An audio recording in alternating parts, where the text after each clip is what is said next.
मासूम के अपहरण और हत्या के मामले में सजा याफ्ता और करीब 2.5 दशक तक कानून से फरार रहे सलीम वास्तव को लेकर हर दिन नए नए खुलासे सामने आ रहे हैं। यह पूरा मामला अब किसी फिल्म की कहानी से कम नहीं लग रहा। जहां एक तरफ अपराध की गंभीर परतें हैं, तो वहीं दूसरी तरफ पहचान छिपाकर जी गई एक लंबी जिंदगी और उस पर फिल्म बनाने की तैयारी तक की कहानी सामने आ रही है। ताजा जानकारी ने पुलिस को भी हैरान कर दिया है।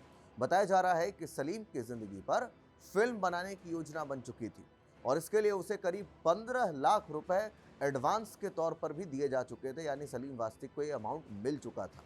यह मामला इसलिए और भी दिलचस्प होता जाता है क्योंकि जहां एक ओर सलीम 25 साल तक पुलिस की पकड़ से दूर रहा, वहीं दूसरी ओर वह सोशल मीडिया पर सक्रिय रहकर खुद को एक चर्चित चेहरा बनाता रहा और खुद की बातें रखता रहा।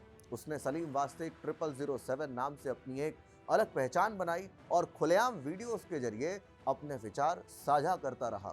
इस दौरान उसने अपनी असली पहचान छिपाने के लिए कई हथकंडे अपनाए, लेकिन आखिरकार कानून के शिकंजे से बच नहीं सका। पुलिस सूत्रों के अनुसार एक बॉलीवुड फिल्म निर्माता ने सलीम से संपर्क किया था और मकसद था कि उसकी जिंदगी की कहानी को बड़े पर्दे पर उतारना, क्योंकि सलीम अब बहुत मशहूर हो चुका था।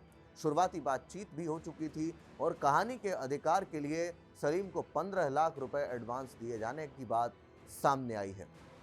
सलीम की जिंदगी में कई ऐसे मोड़ रहे हैं जो फिल्मी दुनिया के लिए आकर्षक माने जाते हैं, खासकर वह घटना जिसमें उस पर जानलेवा हमला हुआ था और हाल ही में हुआ था, बहुत पास में ही हुए हमला हुआ था। दरअसल सलीम सोशल मीडिया पर और यूट्यूब पर खुद को मुस्लिम विरोधी विचार रखने वाला व्यक्ति बताकर वीडियोस बनाता था। उनके इन वीडियोस को लेकर कुछ लोगों में नाराजगी थी।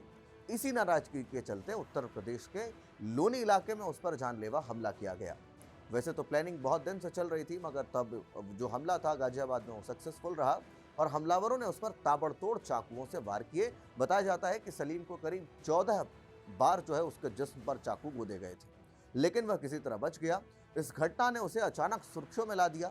इस हमले के बाद उत्तर प्रदेश पुलिस ने कार्रवाई करते हुए दोनों हमलावरों को मुठभेड़ में एनकाउंटर कर दिया था, मार गिराया था। यही घटना सलीम की जिंदगी का टर्निंग पॉइंट बन गई। पुलिस का मानना है कि इसके बाद फिल्म निर्माता की नज़र उस पर पड़ी और उसकी कहानी को फिल्म में बदलने की योजना बनी।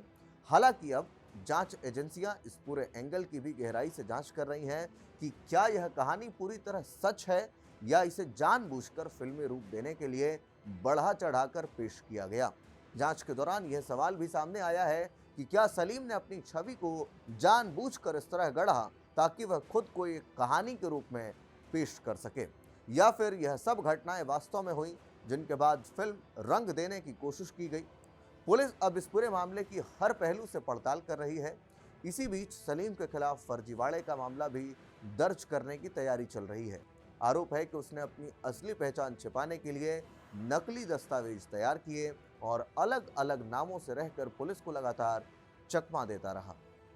फरवरी के दौरान उसने कई बार अपनी पहचान बदली और हर बार कानून की नज़रों से बच निकलने में कामयाब रहा।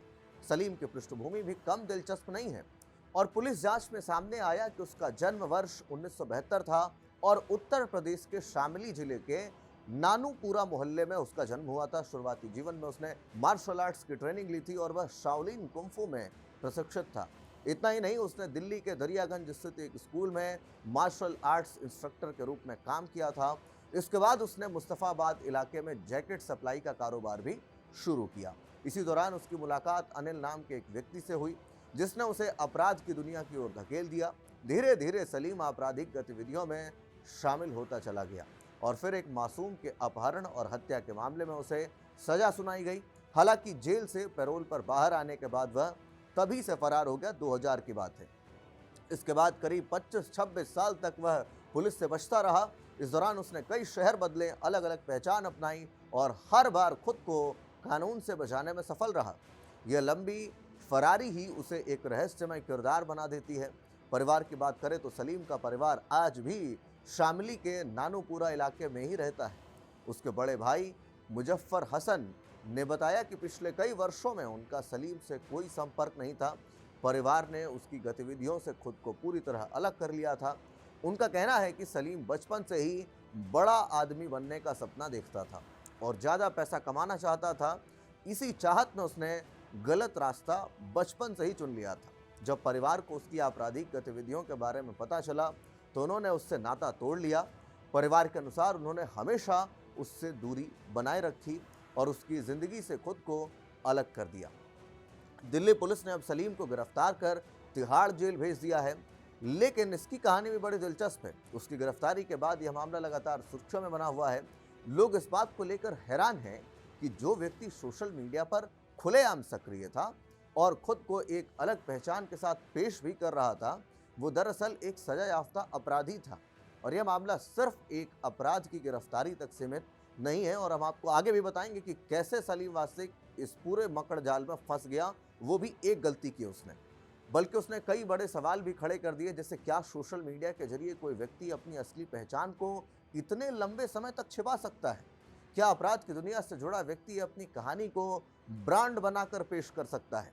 और सबसे बड़ा सवाल कि क्या सलीम की कहानी सच में फिल्म बनाने के लायक है या यह एक गढ़ी हुई छवि का परिणाम है?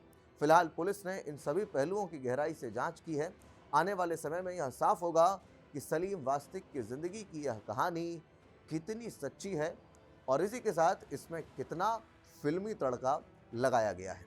लेकिन इतना तय है कि यह मामला अब सिर्फ एक अपराध की कहानी नहीं रह गया है, बल्कि यह एक ऐसे किरदार की कहानी बन चुका है जिसने अपराध, पहचान और प्रचार ये तीनों को ही एक साथ साधने की कोशिश की है। और अब मैं आपको वो दिलचस्प कहानी बताता हूँ जिसमें सलीम वास्तिक जो है वो पकड़ा गया, क्योंकि 25-26 साल से कोई जानकारी नहीं थी और फिर उसके बाद अचानक एक दिन सलीम वास्तिक 2025 में अपने गांव गया। गांव किस सिलसिले में गया? गांव गया वो ज़मीन बेचने के सिलसिले में। और वहीं से सलीम खान उर्फ सलीम वास्तिक होने का जो पूरी जांच प्रक्रिया थी वो पुख्ता हो गई। गांव के लोगों ने देख लिया सलीम वास्तिक को और उसके ठीक बाद ही सलीम वास्तिक के पास पुलिस जो है वो धीरे धीरे नज़र बनानी शुरू कर दी। और जब सलीम वास्तिक पर नज़र बनाई गई तो उसके बाद ये पूरा जो सर्कल है वो डॉट्स कनेक्ट हुए और फिर उसके बाद सलीम खान ही सलीम वास्तिक है। ये सबूत जो है वो कहीं ना कहीं पुलिस ने अपने आगे पड़ताल में रखे और उसके बाद सलीम वास्तिक को गिरफ्तार कर लिया गया। तो इस तरीके से सलीम ने एक छोटी सी गलती की, ज़मीन बेचने की, क्योंकि उसके पास ज़मीन था, उसे पैसे की ज़रूरत होगी और उसी समय वो पकड़ा गया। अब सलीम वास्तिक और सलीम खान ये दो अलग अलग चेहरों को लेकर आपकी क्या राय है? कमेंट बॉक्स में हमें लिख करके ज़रूर बताएं। तब तक के लिए दीजिए इजाज़त। धन्यवाद।